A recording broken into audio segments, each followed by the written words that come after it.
તો કેમ છો વિદ્યાર્થી મિત્રો? આજે આપણે જોવાના છીએ ધોરણ 9 ગણિત ચેપ્ટર નંબર 10 હેરોનનું સૂત્ર. તો સૌપ્રથમ આપણે થિયરીથી શરૂઆત કરીશું.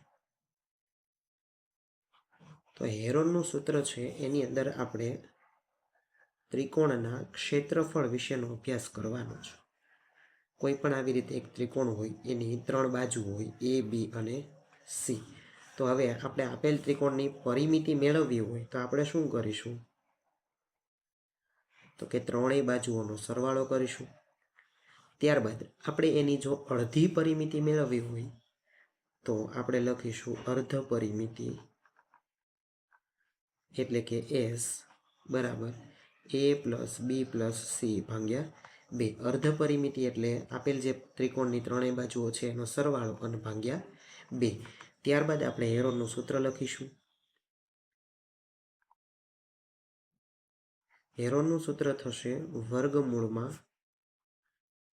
S કૌંસમાં S minus A, S minus B, S minus C, જ્યાં S એ અર્ધ પરિમિતિ છે અને A, B, C ત્રિકોણની ત્રણેય બાજુઓ છે.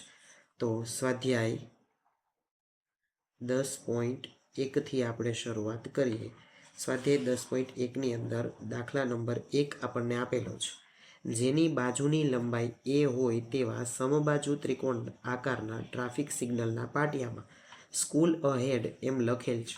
જો આ પાટિયાનું ક્ષેત્રફળ, તો આપણે આ પાટિયાનું ક્ષેત્રફળ હેરોનના સૂત્ર પરથી મેળવવાનું છે. જો તેની પરિમિતિ આપણને 180 આપેલ હોય તો. હવે સમબાજુ ત્રિકોણ આપેલું છે એટલે એની બધી બાજુઓ સરખી હશે. એટલે પહેલી બાજુ A, બીજી બાજુ પણ A અને ત્રીજી બાજુ પણ A હશે, કારણ કે સમબાજુ ત્રિકોણ આપ્યો છે આપણને. પરિમિતિ આપણને આપી દીધી છે 180, એટલે આપણે A પ્લસ A બરાબર 180 લખીશું. તો A પ્લસ A એટલે 3A થશે બરાબર 180 થશે. હવે આપણે A મેળવવાનો છે એટલે 180 ભાગ્યા 3 થશે એટલે આપણને મળશે 60. તો આપેલ જે ત્રિકોણ છે એની દરેક બાજુનું માપ આપણને 60 મળશે. ત્યાર પછી આપણે અર્ધ પરિમિતિ S મેળવીએ.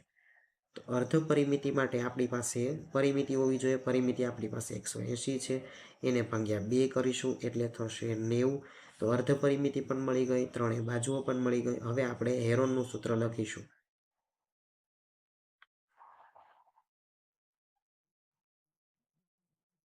હેરોનનું સૂત્ર બરાબર વર્ગમૂળમાં S કૌંસમાં S minus A, S minus B, S minus C. ત્યારબાદ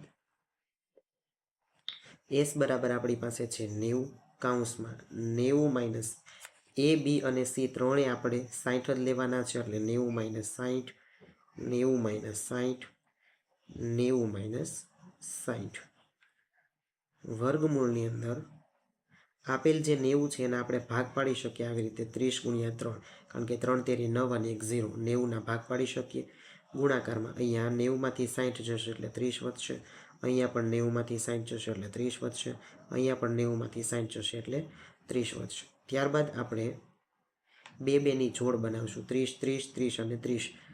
30નો વર્ગ ગુણ્યા 30નો વર્ગ અને ગુણાકારમાં માત્ર અહીંયા 3 વધશે, કારણ કે બેની આપણે પેર એટલે કે જોડ બનાવી. વર્ગ અને વર્ગમૂળ બંને ઉડી જશે એટલે 30 ગુણ્યા 30 છે એ બહાર આવી જશે અને વર્ગમૂળમાં માત્ર 3 વધશે. હવે 30 ગુણ્યા 30 એટલે 3 તેરી 9 અને 2 0 બીજા એટલે 900 વર્ગમૂળમાં 3 સેમી સ્ક્વેર જવાબ આવશે.